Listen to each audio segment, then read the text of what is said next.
તો અત્યારે વાગે છે રાતના 2:30 અને અમે જઈએ છીએ ઓર્ડરમાં ભચાઉ.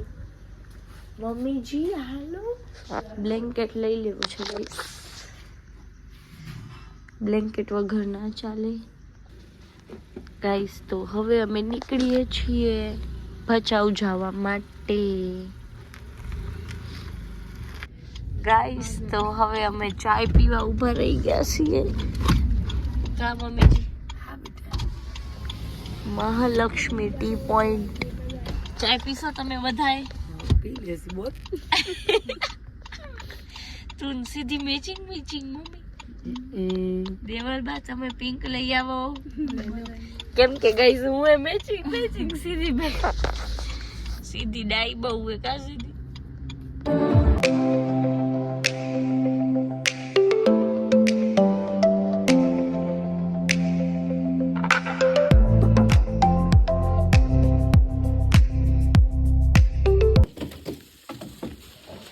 ગાઈસ 3 જણા હોય તો મારે કઈ ઉપાડવું જ નહીં.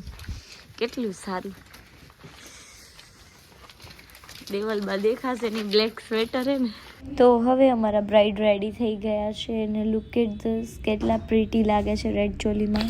ગાઈસ તો કમ્પ્લીટ થઈ ગયું છે વર્ક. કેટલા વાગે દેવલબા? નથી ખબર કેટલા વાગે છે ગાઈસ. તો હવે અમે ઘરે જઈએ છીએ. અત્યારે વાગે છે 7:30. કેટલા વાગે નીકળે બોલો દેવલબા તમે? 3 વાગે ને 3 થી 7:30. 2:30 વાગે નીકળ્યા હતા. દેવલબા મોડું કર્યું એટલે ઈ 3 કે. ગાઈસ તો ઉઠ્યા તો અમે 2 વાગે હતા. તો અમે 2 વાગે ઉઠ્યા હતા અને અત્યારે વાગે છે 7:30. ઘરે જઈને કોણ કોણ સુવાનું હે? બધા. મમ્મી નહીં સુઈ? તમે સુઈ જશો દેવલબા? ગાઈસ આગળ જાય છે ચેવડો, પાપડી. સીધી જા સીધી. પાપડી ને ગાંઠિયા ને જાતા સીધી જાતા. ના મને નથી ખાવ. પણ મને ખાવ હોય મારા માટે તો લે હાલ્યો ગો કાકુ. જો યાર સીધી કેવું પોરે તો લે કાકા. ઓ કાકા આગળ આવા દો. હજી કાકા. મારા પપ્પા ફૂલ લાવે કાકા મેળ નહીં પડે.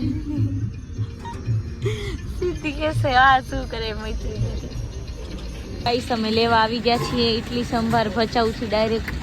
એવી ભૂખ લાગી. તને લાગી તો બરાબર. સ્પીડ જોવો ગાઈસ, એકદમ પ્રો મેક્સ કે લીએ. કા સીધી? હા ના મમ્મીને ગાડી ત્યાં પાર્ક કરી છે. તો ગાઈસ હવે અમે નાસ્તો કરવા બેઠા છીએ. હેલો દેવલબા. હેલો સીધી. જાનુની કમર દુખે છે તો અમે દવા લેવા જઈએ છીએ. જાનુ જોજો હાથ ભાંગી નથી ગયો ને? જાનુ આવે હો ડોક્ટર, બીતી નહીં. ગાઈસ મારું વજન 50 કિલો થઈ ગયો. ઓછો છે મારાથી ઓછો છે. તાણા મોરાઈ ગયા કશિશબેન. હા કશિશ કેટલા ઝીણા ધાણા મોરે. હા સાચું કીધું. હેલો ગાઈસ રોટી બની ગઈ છે. હા બની ગઈ છે. જાનો મોઢું કેવું કર્યું તે તને ખબર है હમણાં?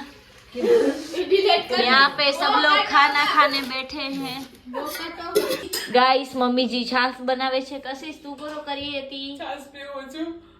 કચ્છીમાં પૂછું તો કચ્છીમાં જવાબ દે ને. હા તો આમ છાશ પીયા હતી. છાય પીયા હતી. ટેસ્ટ થાય છે. ટેસ્ટિંગ. અચ્છા શરમાઈ ગઈ જાનુ. ગાઈસ જાનુ ને બહુ શરમ આવે છે અને અમારે કશિશ બેન ને બહુ શરમ આવે છે. સો ગાઈસ અમારા નેલ આર્ટ ડન થઈ ગયા છે. જાનુ મેડમ શું કરો છો તમે? ઓકે. ચશ્મા વાળાનું ઈ કેવું? ગાઈસ તો જસ્ટ અમે ફ્રી થયા છીએ અને હવે ઘરે જાશું. પપ્પા જો ડાયરી લઈ આવ્યા છે. ગાઈસ અમે ડાયરી લેવા ગયા તા, ઈ નહોતી મળી. માસા લઈ આવ્યા. પપ્પા લઈ આવ્યા એટલે હવે આનામાં આપણે બધું લખશું. અને મને એટલી નીંદર આવે છે કે વાત જવા દો. સુઈ જઈશ, ખાઈશ પીસ ને સુઈ જઈશ બસ. કેમ કે ગાઈસ 2 વાગ્યાની ઉઠી છું મેં. એક નીંદર નથી કરી કેમ કે ક્લાયન્ટ જ એટલા હતા. આ બધું હજી એમને એમ છે.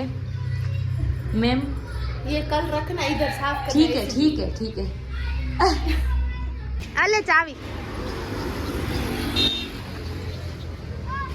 બંધ કરી દઉં ને સળિયું ક્યાં अंदर ना नीचे देखाय है तने खोल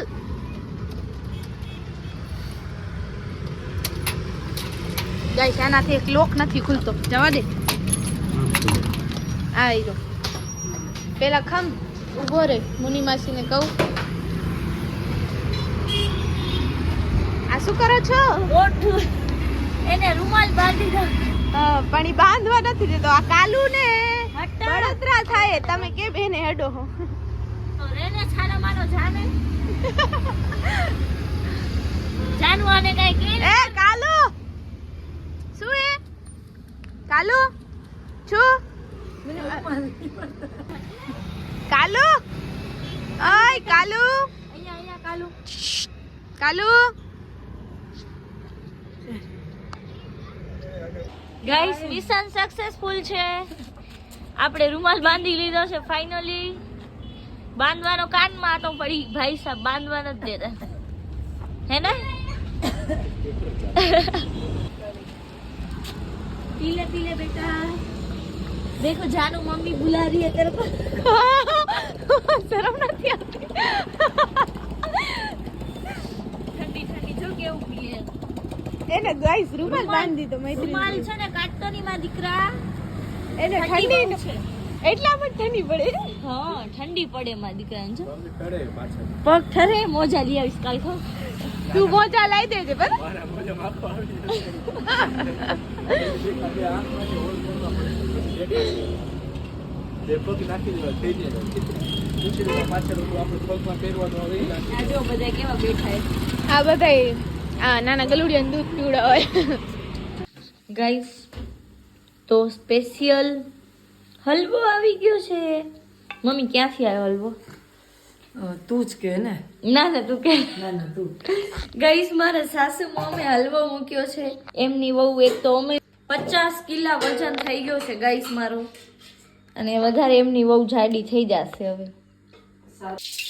ગાઈસ તો અહીંયા મમ્મીજી બનાવે છે મૂઠિયા અને આપણે ખાઈએ છીએ હલવો એ જીઓજી આવ્યા હતા અને હાલ્યા ગયા ફટાફટ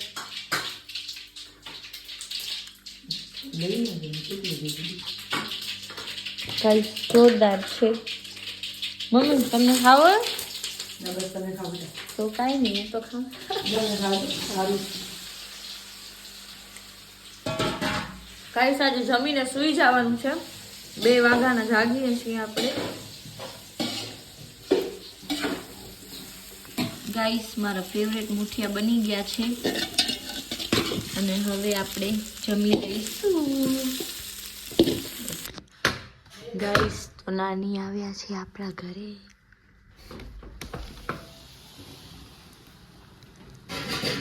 હો નાની તમને ખબર પડી ગઈ પડી જાય ને ખબર કેમ ના પડે શું લે બિસ્કિટ કૂતરા માટે નાખવા માટે કઈ નાનીને ખબર પડી ગઈ હો મમ્મી કે હું ઊભી છું દરવાજા પાછળ